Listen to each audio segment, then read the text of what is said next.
Avy eto Andrainarivo tsika dia ikisaka ho an'ny Fianarantsoa mbola eo amin'izay lafin'ny fitokonana izay ihany fa ny mpianatry ny facultén'ny siansa any amin'ny oniversite Andrainjato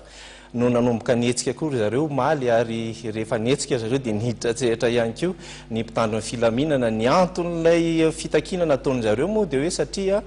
mbola tsy voaloha ny vatsim-pianarana nandritra ny volana maromaro ary zany fanady adiny zany.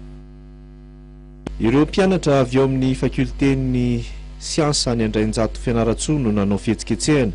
nitaky ny andovana ny vatsim-pianarana izay mbola tsy voaray nandritra ny 10 volana izy ireo araka ny fanazavana azo dia nisy ny fahatarana ny fandraisan'ireo mpianatra manao fihetsiketsehana ny vatsim-pianarany raha mitamin' ireo mpianatra ao amin'ny faculté d'ex ka nampipoaka ny atezerany.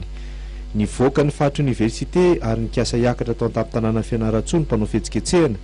nitransehatra ny mpitandro ny filaminana avy amin'ny Moraigy hono loran vaovao ka ny afara tamin'ny fisamborana zany araka ny fampitany vaovao avy any toerana dia mpianatra roa mpitarika nietsika no voasambotra nesorina ny franchise universitaire no io zavatra nitrangy io ny mpanao gazety any toerana niditra hatrany amin'ny fahatry ny oniversite ny mpitandro ny filaminana nanamafen'izany ny filoha lefitry ny oniversite amin'ny Fianarantsoa razafina tsetsy maniry Diodone Michel nandritra ny fiaonany tamin'ny mpanao gazety tao Fianarantsoa tolakandro io. Araka ny fanazavany tompona ndraikitra dia miendrika fanakorontanana ny raharaha mpianatra tokony hiakatra kodisy rahampitso 20 aprily 2024 ny iray amin'ireo mpitarika izay voasambotra efa fanotelony izao tao anatin'ny herinandro Nidina an-dalambe ireo mpianatra ny facultén'ny siansa. Nilaza kosa ireo mpanao fihetsiketsehana fa mbola noho ny fitakiny aorianany fanadinana amin'ny herinandro ambony raha tsy mahazo fahafapo amin'izany fitakina izany.